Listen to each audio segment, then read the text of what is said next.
একদিন জঙ্গলের এক কোণে এক বাঘের সাথে দেখা হলো এক গাধার। সেই গাধা বাঘের দিকে তাকিয়ে অহংকারী সুরে বলল, জানি তুমি বড় শক্তিশালী, কিন্তু ঘাসের রং যে নীল সেটা কি কখনো খেয়াল করেছো? বাঘ অবাক হয়ে মাথা নাড়ল। নীল? ঘাস তো সবুজ।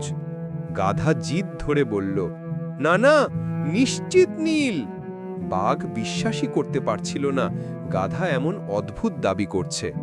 এভাবে কথায় কথায় তাদের আলোচনা তীব্র তর্কের রূপ নিল।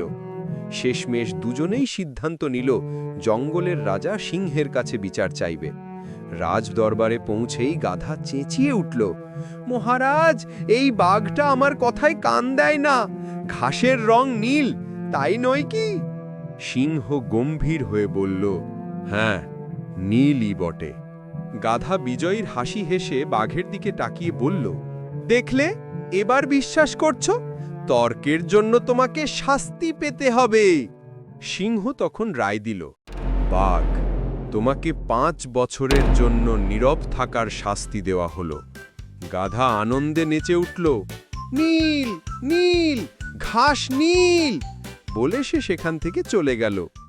বাঘ শাস্তি মেনে নিল, কিন্তু পরে একা পেয়ে সিংহকে জিজ্ঞাসা করল, মহারাজ, সত্যি বলুন, ঘাস তো সবুজ, তাহলে আমায় শাস্তি দিলেন কেন?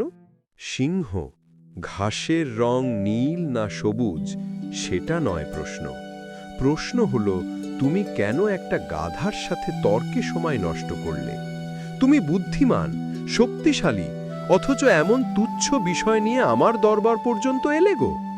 শাস্তি পেয়েছ কারণ তুমি অযোগ্যের সাথে তর্ক করেছ, আর আমাকেও এই বাজে বিষয়ে সময় দিতে বাধ্য করেছ।